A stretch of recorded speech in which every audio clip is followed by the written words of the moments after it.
episode of Nintendo Pow Block is brought to you by, well, you.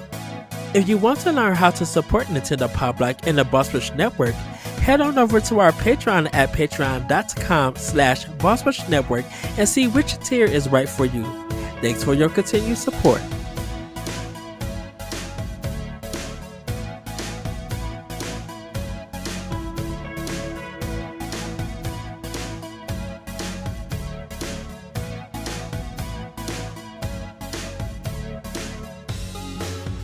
Hello everybody, welcome to Nintendo Pow Block here on Boss Rush Games. I'm your host and I'd excited to interview. Joining me is the one, the only Bossman himself, Mr. Corey Dirrig. Hello, good sir.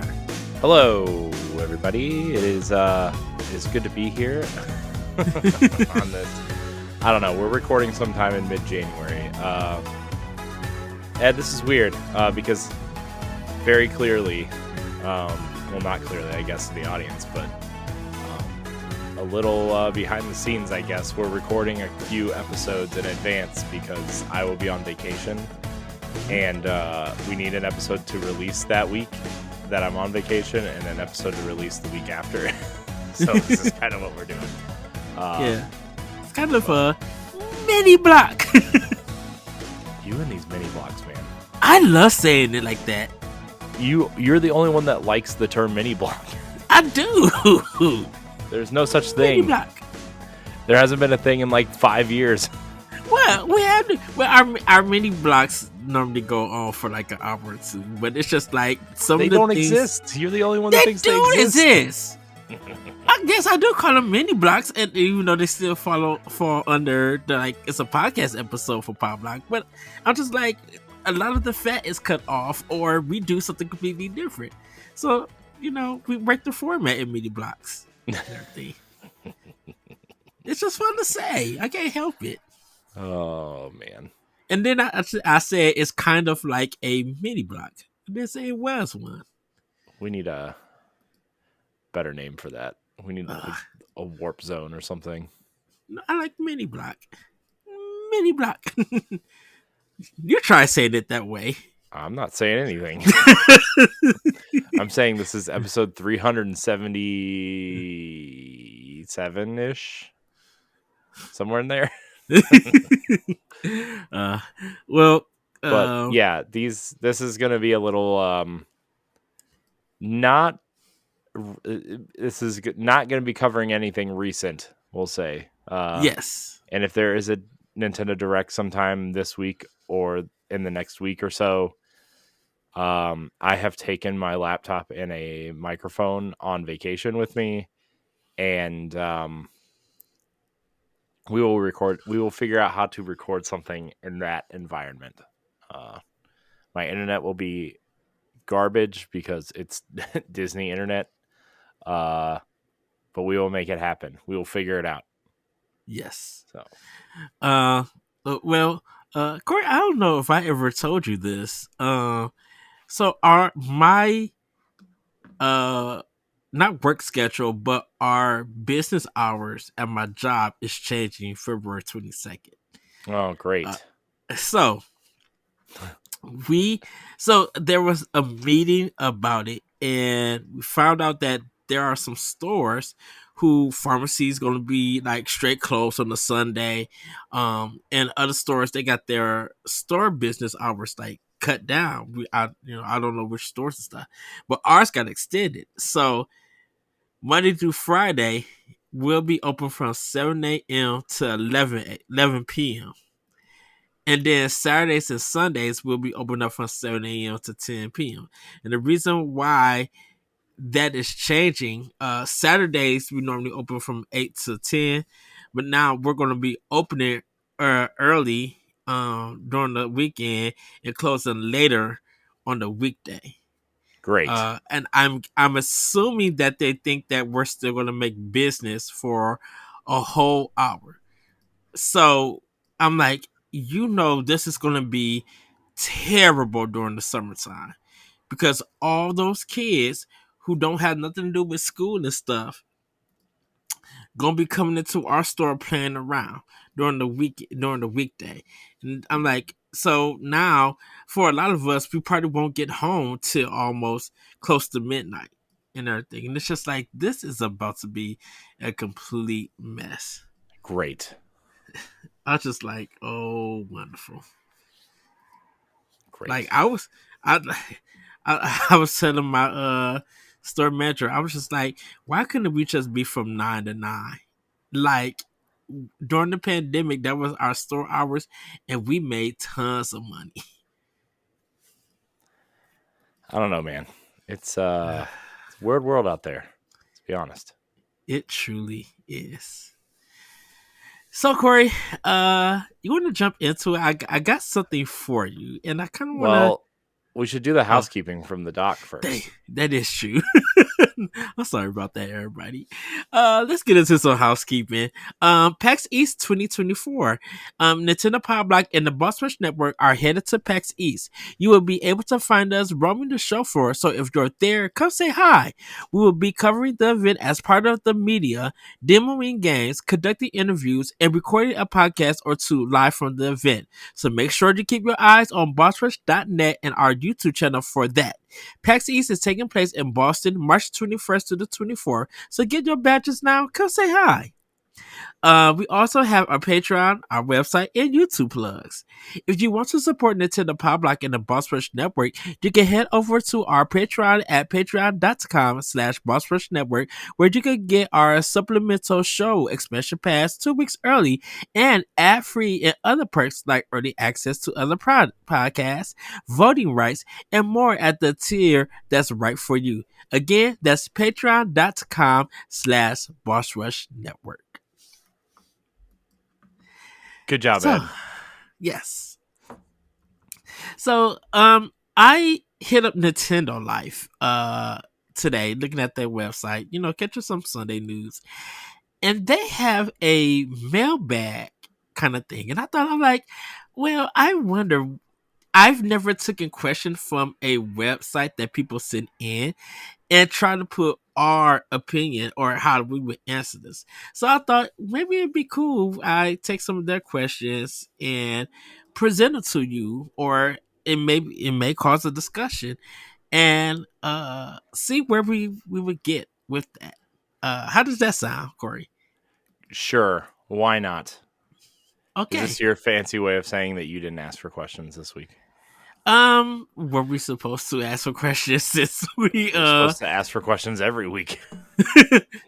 well well, at the time of this recording, everybody, we have a very special guest that has come on the show. Andre Yes, 3 weeks Wilson. ago. Yes, he joined us for a great discussion. Just a phenomenal person. And Yes, that so discussion was wonderful. It was great. I remember none of it. It's because it hasn't happened yet. Corey, it did happen. We Well, for talked the about listeners, it happened. For me, it did not. it did We're because recording in 2 days. we talked about amiibos. What? Yes. Remember Okay. we were talking about the amiibos from Xenoblade Chronicles? I'm lost. I don't remember I'll anything. talk to you later about it. Okay. Okay. Well, let's get into the first question. This is by Diamond Core, and they ask, with the overall bland diversity in genres and genre mixes at this year's Game Awards, I've been thinking about how some genres have the potential to be mixed together well that rarely get explored, like rhythm and side scroller. So I'm curious, what are some underutilized genre mixes you think will work really well together? Genre mixes that would work well Yes. together? Yeah. I don't know. I don't know. I feel like a lot of them have been used at some point. Maybe not necessarily by Nintendo, but I mean, you had like a lot of rhythm stuff being mixed in with other games, right? Like Mhm. Hi-Fi Rush did a really great job of mixing action adventure with rhythm, and rhythm also was put into Cadence of Hyrule, which was a great action kind of adventure rhythm game. Um, man, I don't know. I I would Well, I man, mean, I mean, I can think of games that are in one genre and would fit another genre really well, but mhm. I don't know about genre mixing because a lot of genres just mix already, you know? I mean, a lot of games incorporate RPG elements already. Like a lot of Mhm. genres just use RPG elements now because it's more engaging to the player. Um, Gears 5 had like a open worldish kind of feel to it. Um and like the two areas in that game, even though it still was a third person shooter in a sense, Nintendo, um like Mario, he's been in a lot of genres, that also, like, that includes platforming and role play and stuff like that, and racing, Mario's I mean Bowser's Inside Story, that had RPG. That's an RPG, but then there's a vertical shooter section in it that you and Luigi are playing. There's like some sports stuff that is in that game. So I think, like, just mixing two genres to make a game, I think a lot of that I agree with you, has been done.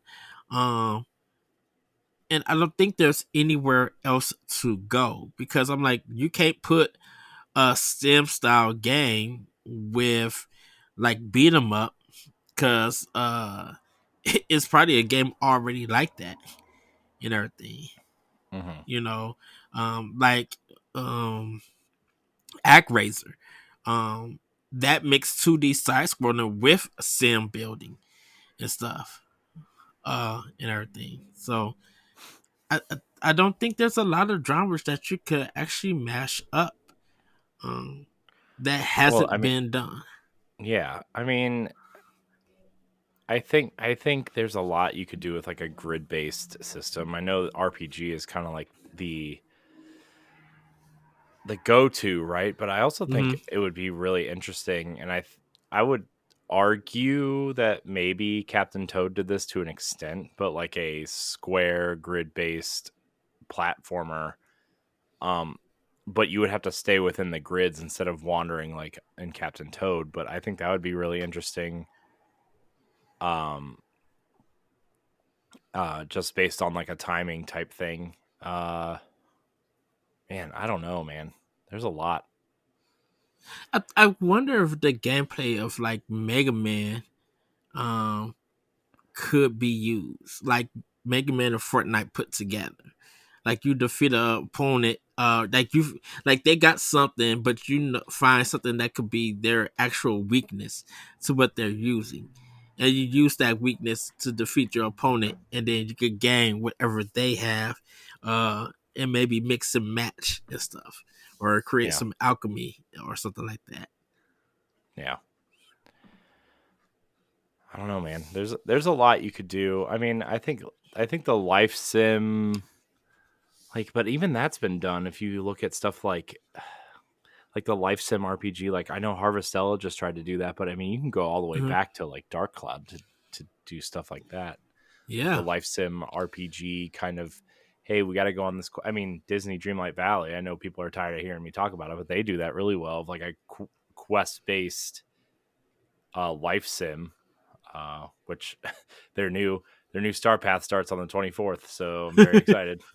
Which I mean is already going on. I don't know what it is, but probably some sort of Valentine's Day Easter thing, which is exactly what Hmm. it was at this point last year. But um, I don't know, man. They do that really well. Uh, so yeah, man. I don't know what you could do. I think instead of I think it's easier to take games from other genres. Like for example, I think it'd be really interesting to make a swap Fire Emblem and Xenoblade. It would be really interesting to swap those genres, right? Of hmm like, oh, now Xenoblade is a squad based tactics RPG, and Xenoblade is now either an action RPG or a JRPG or some mix of both, right? I think that would be more interesting. It Uh, Fire Emblem would have to have like auto attack on, and you choose different moves and stuff. I Um, I also think it would be interesting to apply genres to different franchises. Like my big thing is I still think a Souls like Zelda game where you play as Ganondorf would be mm-hmm. amazing. I still think that would be incredible. The rise of Ganon, and do that as a Souls style game. Get maybe not From Software to do it, but you could get someone that does that very easily. Like go to uh what are the studio that did Lies of P could easily do it. Um, I don't know. Maybe you get From Software to do it. I I mean, doubt they'll they would probably do an exclusive game at this point, but you could do with that. Nintendo, they'll probably do like Bandai Namco or Koei Tecmo, since Koei Tecmo did Yeah, you could do Koei Long. Tecmo And, because of Neo, and yeah, I think Rise of the Ronin is theirs too, right? Um, Code so it's mostly Vein and what was that one? The other one, Nexus. What was it called? Scarlet Scarlet Nexus. Nexus. Yeah, Not Josh is necessarily a playing Souls that. game, but you could do that. Yeah, Josh So Martinez is playing Scarlet Nexus. I know I've been looking at that. Dude, I have so many games on my backlog right now that I'm just like, oh my gosh, I need to play some video games. In like the Mm-hmm. next 2 weeks for me, that's why we're recording these 2 episodes now, because I mean, it's Sunday. I'm recording 2 episodes tonight. I'm recording two things tomorrow. We're recording Pow Block with Andre on Tuesday. On Wednesday is Boss Rush and After Dark. Thursday, uh thank God Josh already has someone to talk to Tower Casuals on, because I need to take that episode of that off to do the Bossies thing. And then Friday is book club, Busy, which busy, I don't busy. know how I'm going to finish Super Mario RPGs in between there and now. uh, a lot of late nights, I guess, going forward. Mm-hmm. Uh, so, but yeah, man, it's going to be such a busy 2 weeks.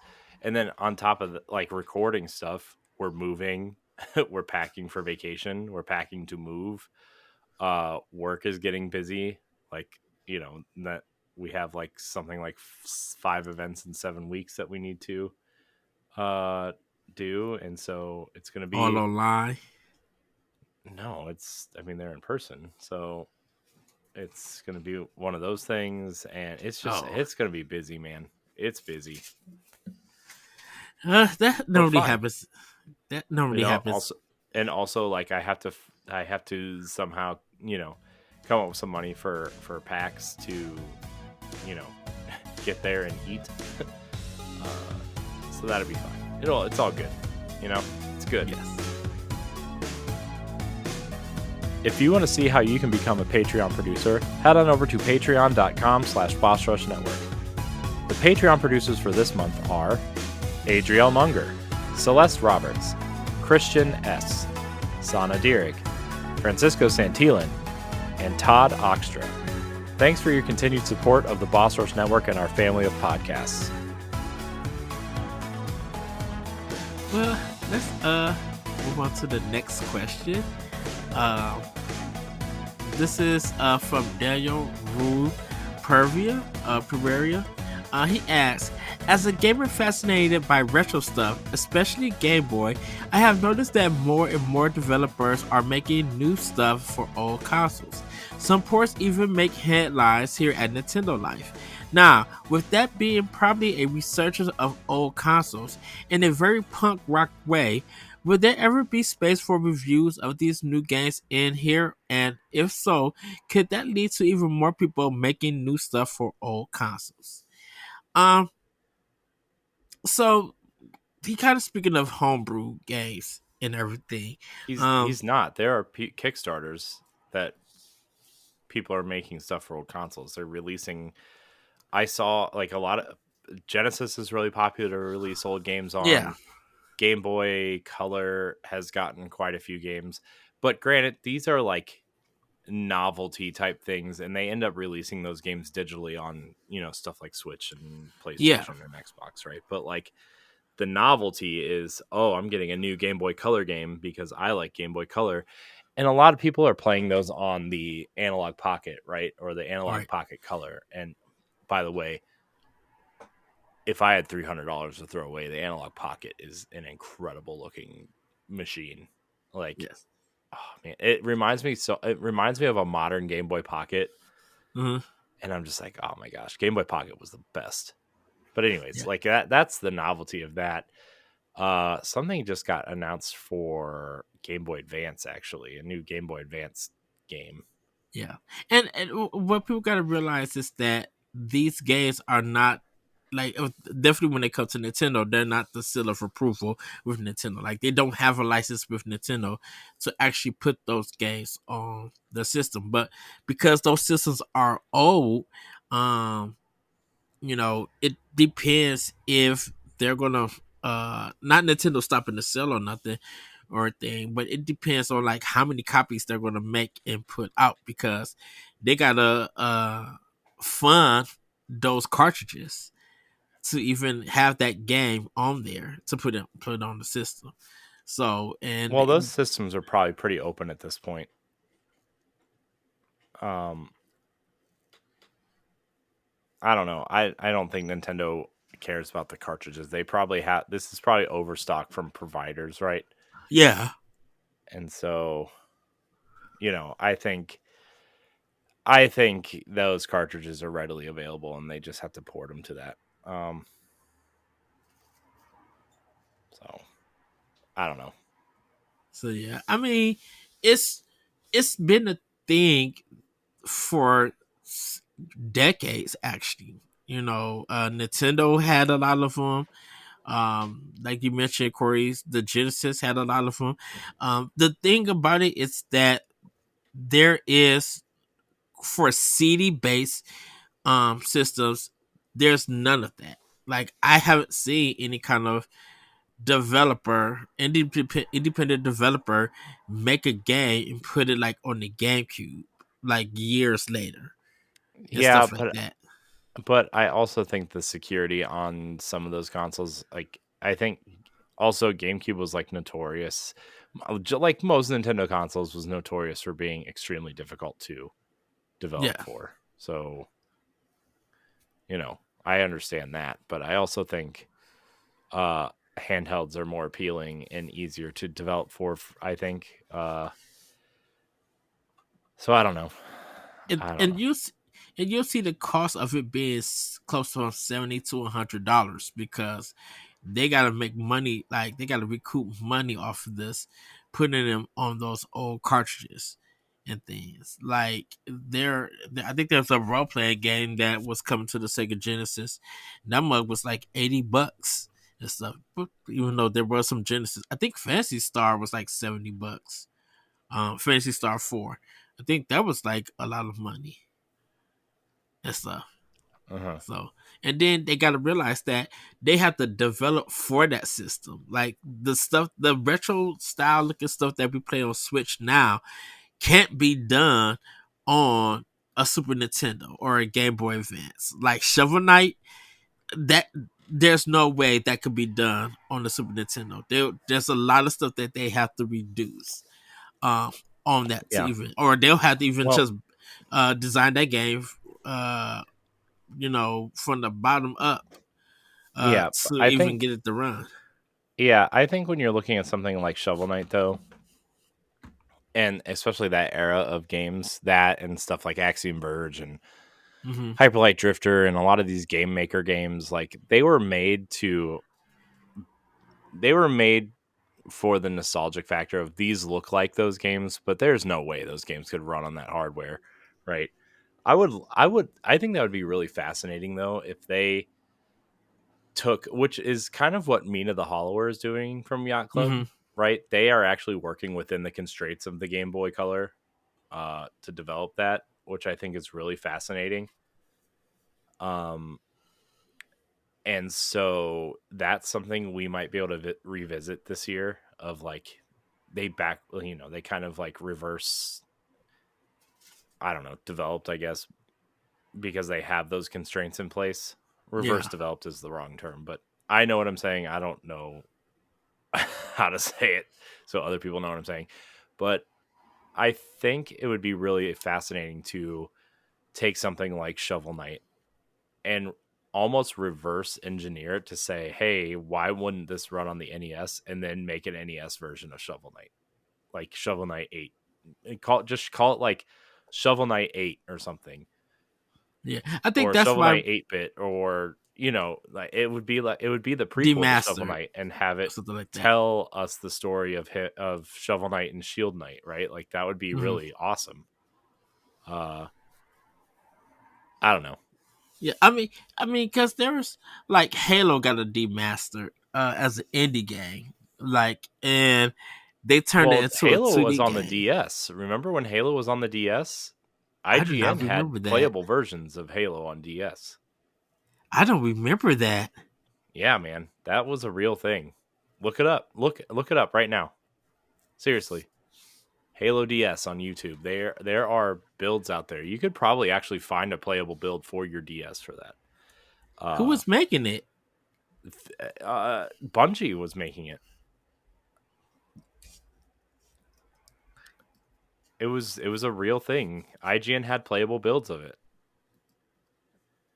Halo DS was a proposed Halo game that would have been released on the Nintendo DS. The game was rumored throughout There's a 2007. there's a literal video on IGN for it. I'll send it to you after whatever the heck this is. Oh, that's surprising. Why is it so Um, loud? but I thought Microsoft owned it. Halo. They did. Surprising they would Here, put it on the DS. this is for on IGN from 12 years ago. Uh huh. I don't know who this guy is in the video, but they're playing it on a DS Lite. Hmm. That's Yeah, it's like this weird, like almost like it's almost like it's almost like what Metroid Prime Hunters ended up being. uh huh. So go to like the go to like the 1 minute mark in the Yeah, I video. see it. Because he's touching it with the touch screen at the Yeah, it's bottom. crazy. It's so nuts. Interesting. Yeah. And that's a real thing. So it looks like it's something I would not want to play, but Hmm. you The know. DS was the experimental system Oh my from gosh, the new man. ideas. You gotta the DS Lite though, master class of a system. Oh, Not the yes. master system, but a master system. Yes. Well, let's So, see. Uh, but Ed, let's visit that question though, real quick. Of I want to go back to the genre question, okay. real quick. Of like, what of Nintendo's franchises would you like to see in a different genre? Right? I mean, Mario has obviously been done to different genres to death. Right? I mean, Mm-hmm. that's just you know, but Um, I think. Hmm. I think I would like to see probably. I kind of would like to see like Nintendo getting back into a real life sports thing. So like Ken Griffey Jr. Like they did that. Like I would love to see if Nintendo still was working with Ken Griffey Jr. or hmm, in the MLB nowadays. what would they produce, you know, and mixing that up, how do they make it arcade in a sense? Like, is it every time you play or you go over a friend's house, their stats come up? So it is part arcadey, part sim game, part sports ball.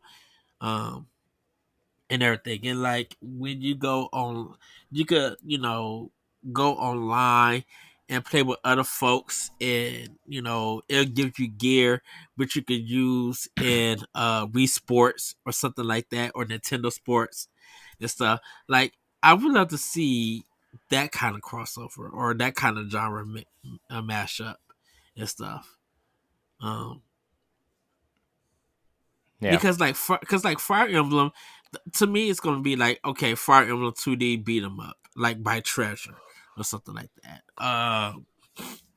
Star Fox is pretty much Space Harrier, but I'm like, what if you know Star Fox was kind of like a game done like uh a quick time event and everything. Like, you fly and do these set levels, but you have to press these buttons at the right time, and it's done like a QTE and everything.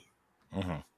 And the more mistakes you make, the more that the ending would likely change. So you want the best ending, you gotta get perfects all through the game Mm. and stuff.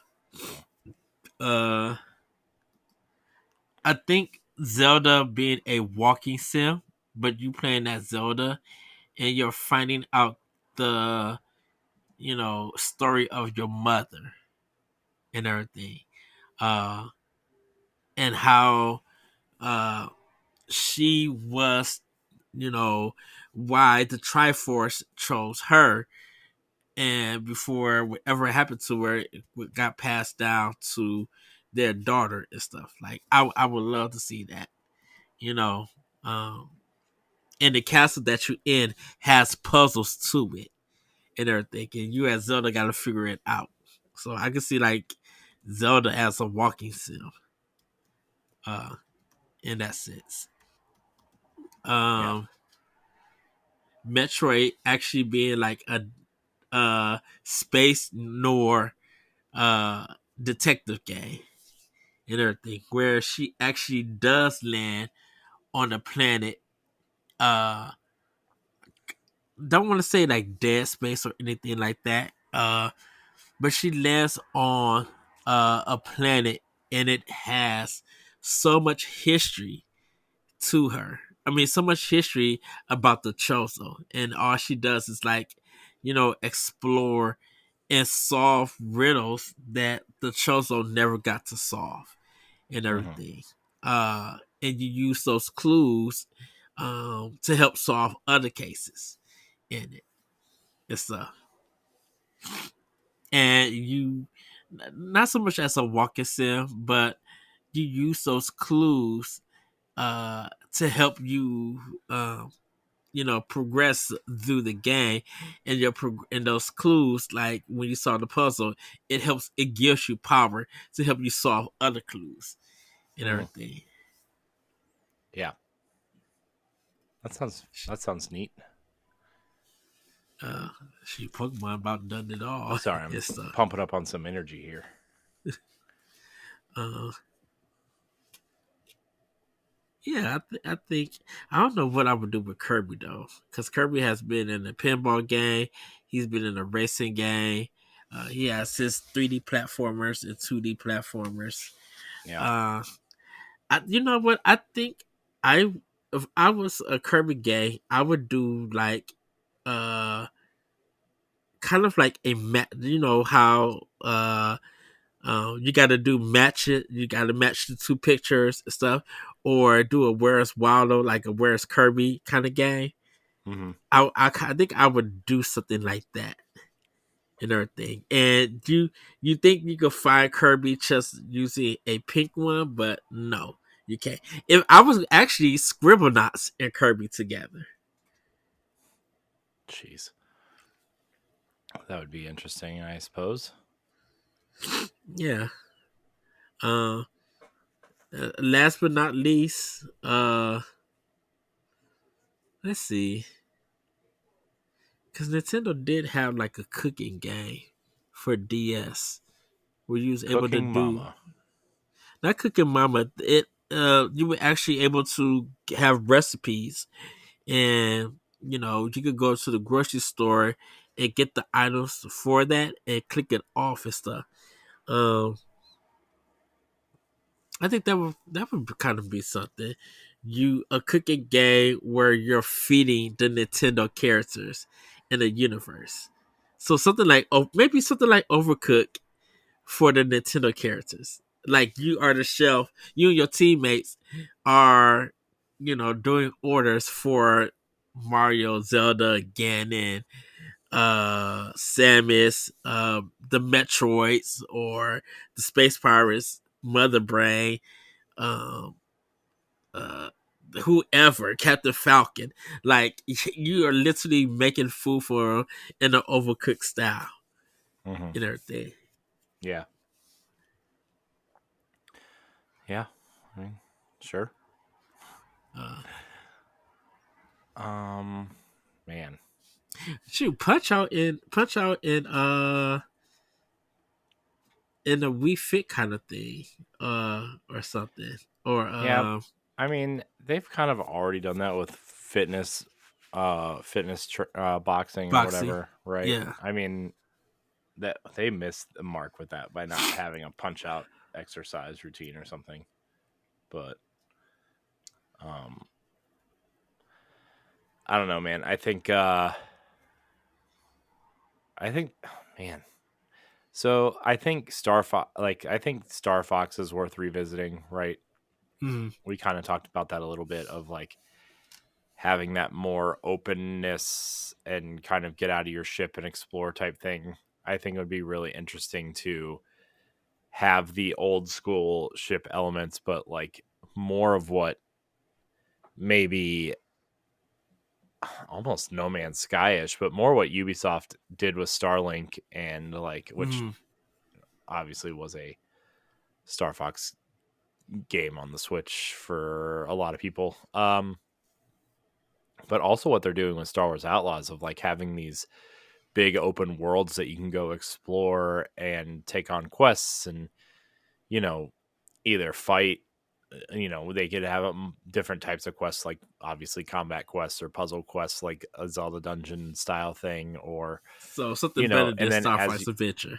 as you travel to each planet like maybe there's aerial combat involved in some of these open spaces, but also like traversing from planet to planet. Like you could make that your old school Star Fox style things, or I don't know, have the what's the big ship called, the Great Fox or whatever, like Mm-hmm. be Yeah. your base of operations where you upgrade your ships or your weapons or your like your armor sets or whatever, right? So Yeah. I mean, our Metroid Hell Divers, I definitely would love to see. yeah, that would be interesting too. Um, let's see. I mean, I know Xenoblade is more of a light action JRPG, but Mm-hmm. more of like it's more turn based than I think people give it credit for because I think it would be really cool if you took that and made like a full on action RPG the way that something like I don't know. I would say I don't want to say Kingdom Hearts, but something more along the lines of like something like that, I guess. And have it more character like maybe you're one character in this universe that matters, but you're on your own quest, right? And maybe you meet, Mm-hmm. that ties some of the stories together and whatever. I don't know. That series is something that I'm going to play through this year. I've made it a point to at least I re-downloaded the first one. I started it and liked it, and then I just got sucked into other things last year because obviously last year was a big year in video games. Would you do like a Luigi's Mansion meets Power Wash Simulator kind of No, thing? no, no. Um, let's see. I I'm mean, trying to think Capcom of did make other. it as an arcade game, so I'm trying to think of other genres that I I mean, I would like a Kid Icarus style Breath of the Wild style game, right? Mhm. But we've talked about that before too, of like make it more vertical, I guess, and like, well, I guess Tears of the Kingdom would be that, right? Mhm. Uh, for the the verticality, right? But I would really like something like that. We've already talked about the Zelda Souls like game to death. Um, remember when Donkey Kong was attached to bongos for a long time? That was fun. Oh yeah, Did I tell you on Facebook Marketplace I saw somebody selling uh Donkey Konga, Donkey Konga 2 and Donkey Kong's Jungle Beat and two sets of bongos for like $30. yeah. Ah, man, and if it wasn't an hour and a half away, I would have gone to go get it. Like Uh, it was that's incredible.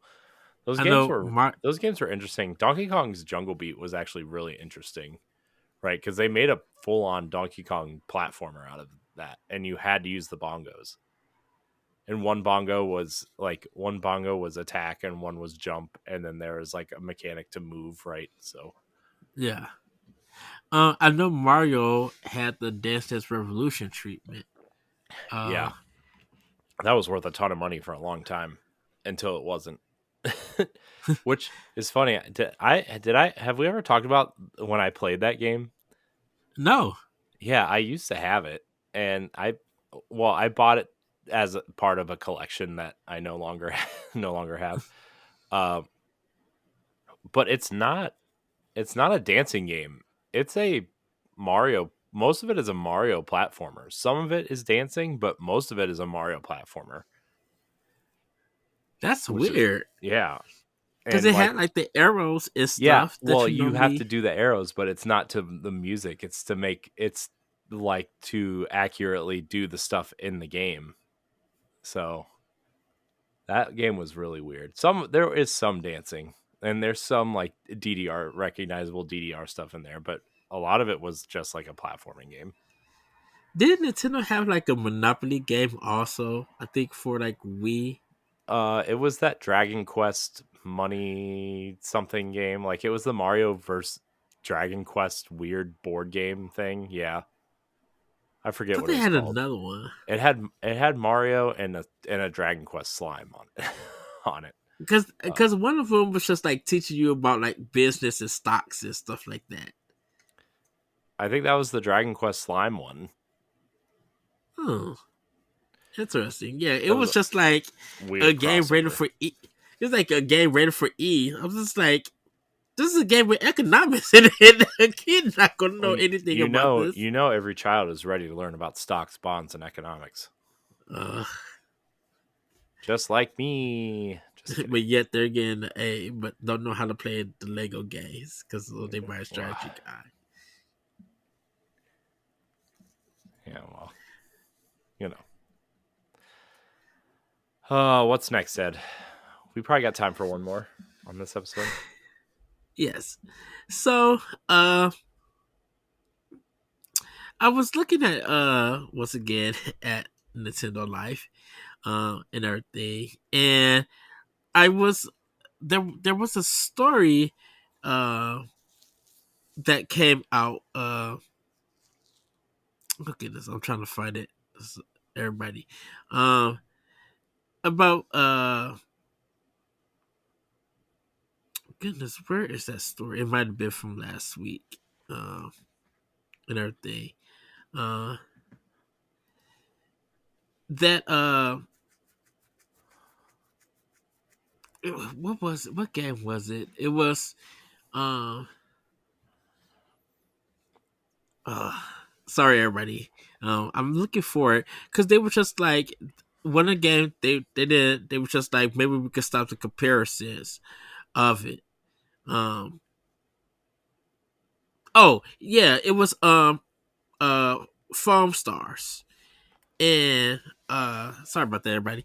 It was about foam stars, and I think the producer or director was waiting for that game to come out so that people could see it's not a Splatoon ripoff or and stuff like that.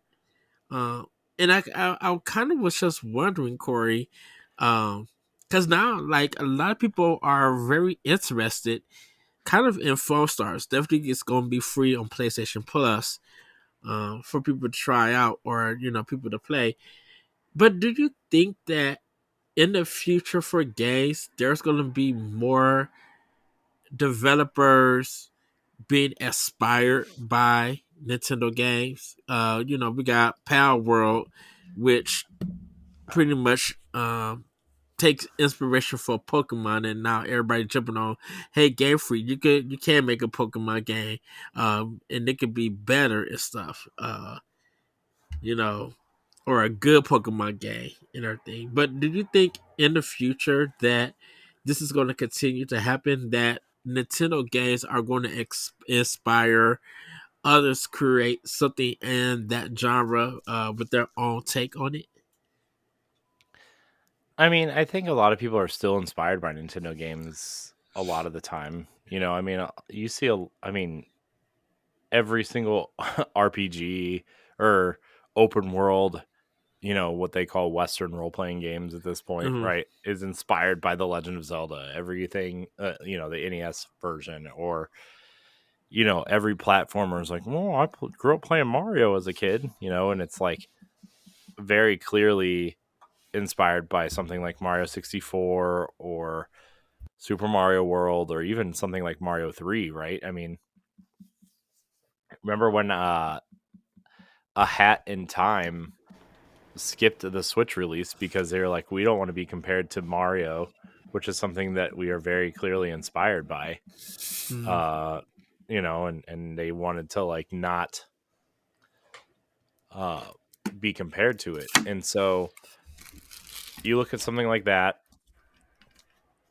and then, obviously, since we live in an era now where people grew up on like PlayStation, that era, or PlayStation 2 and Xbox and GameCube or something, and they make platforms that are inspired by stuff like Crash Bandicoot or Spyro, maybe not Crash so much, but Spyro or Ratchet or Jack, or stuff like that. And it's one of those things that's like,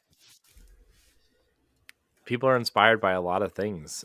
I am a little surprised that there aren't more games that have been inspired by Splatoon, though, considering it's kind of like kids' first shooter, and you would think that Mm-hmm. someone like it, I mean, obviously PlayStation is jumping in with foam stars on this, right? But I mean, Square Enix, but Sony is paying for that exclusivity.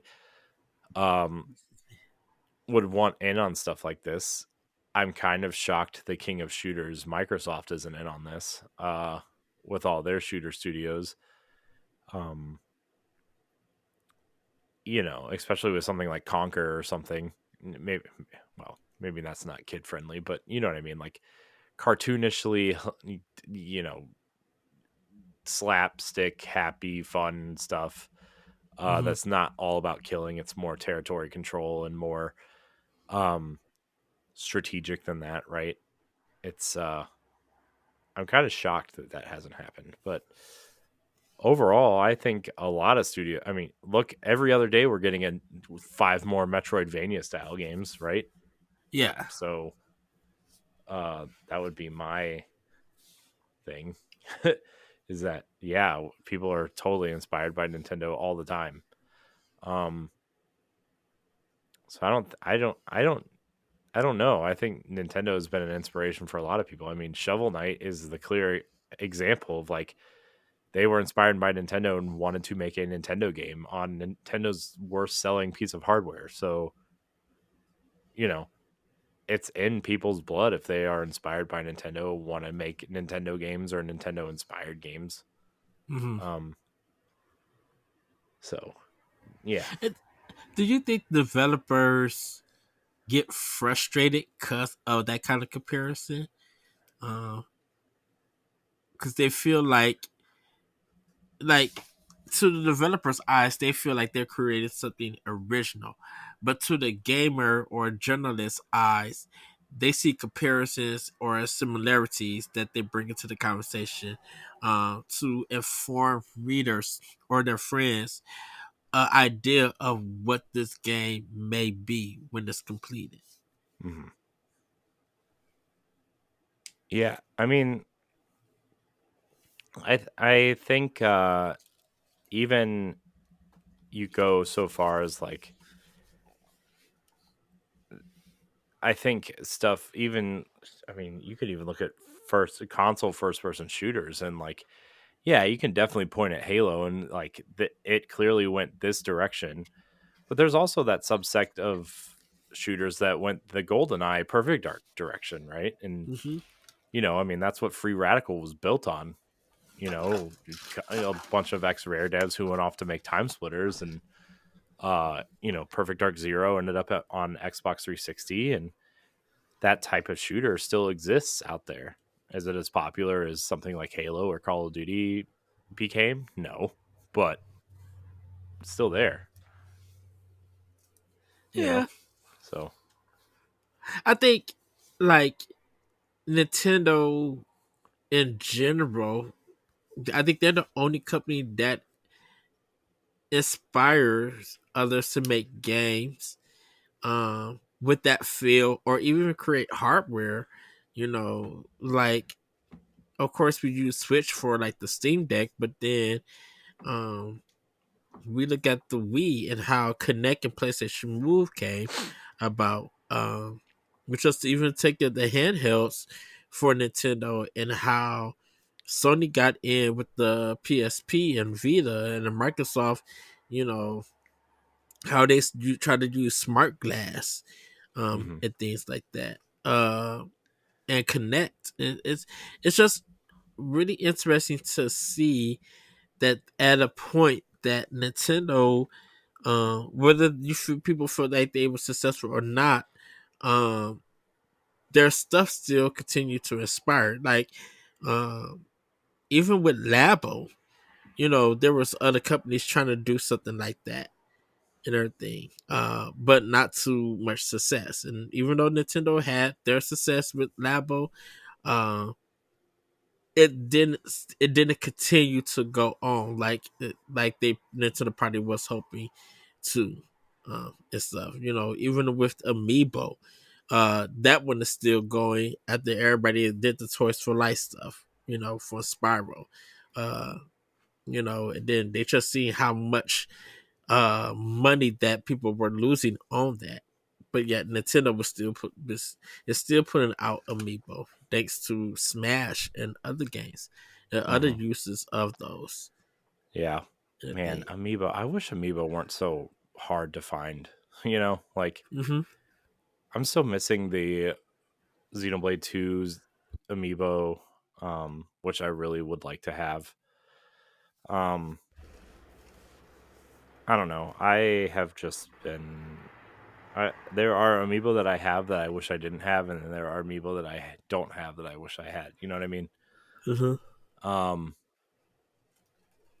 so I wish there were more. I wish there were I don't wish there were more amiibo. I wish the amiibo that you wanted were easier to find, if that makes sense.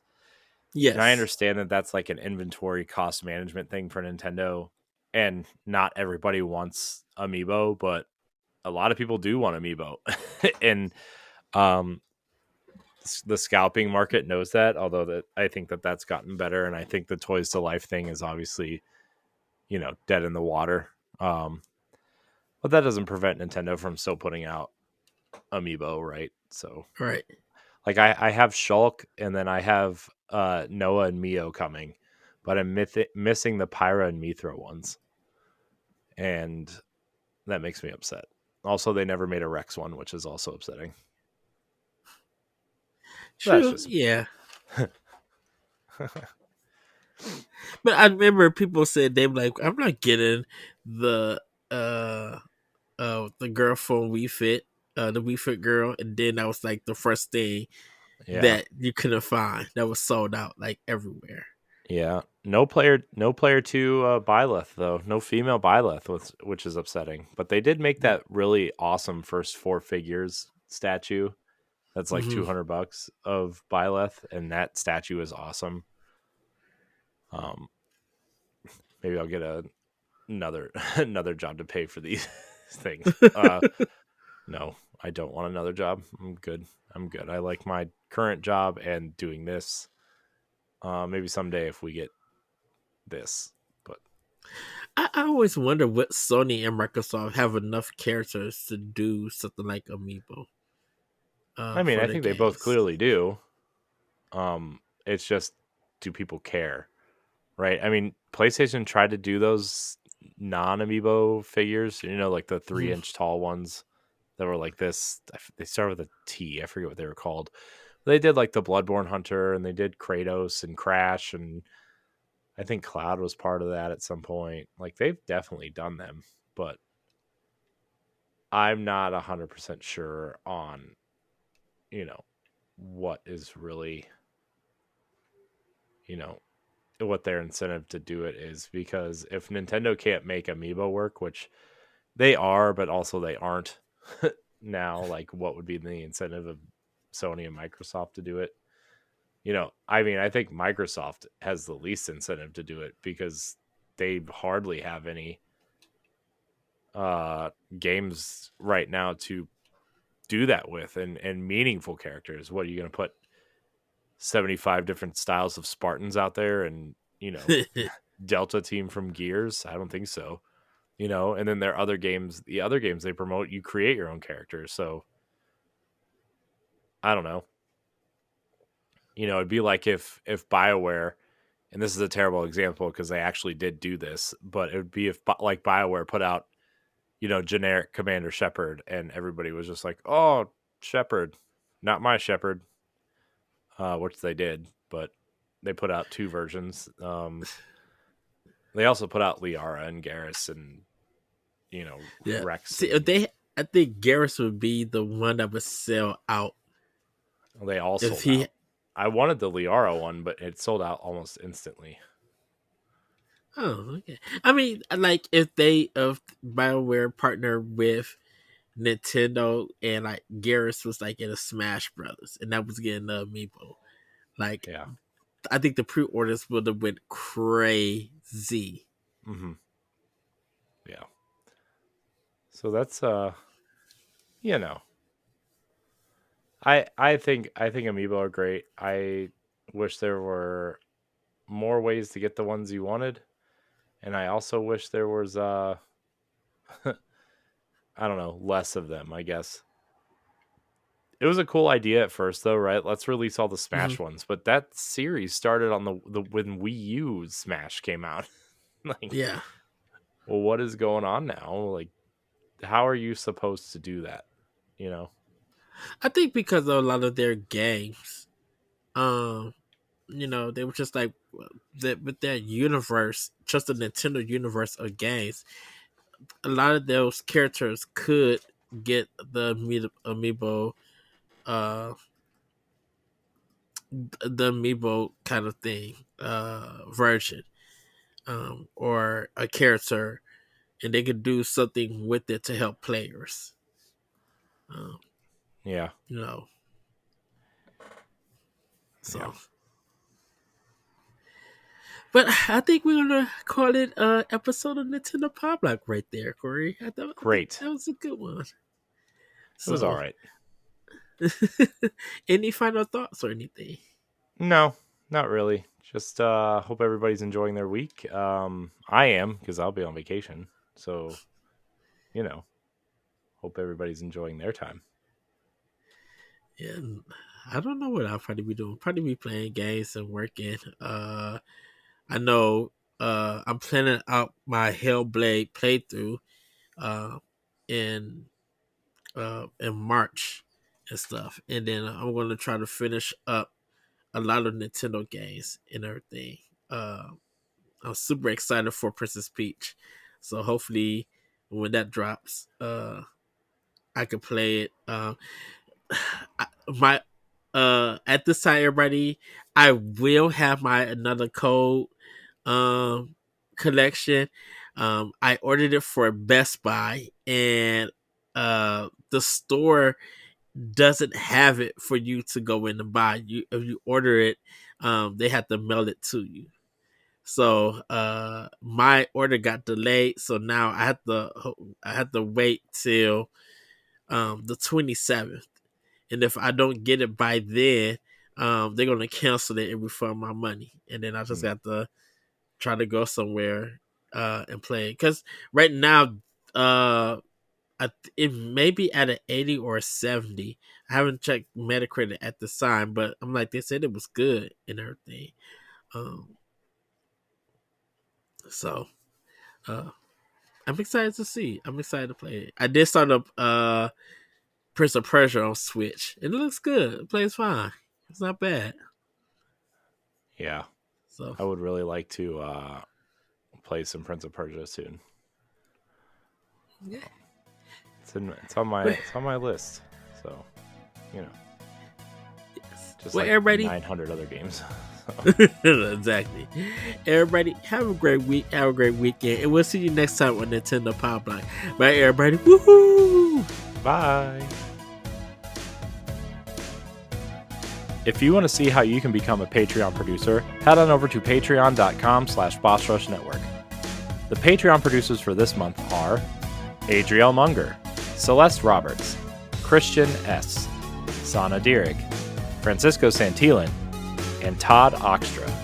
Thanks for your continued support of the Boss Rush Network and our family of podcasts.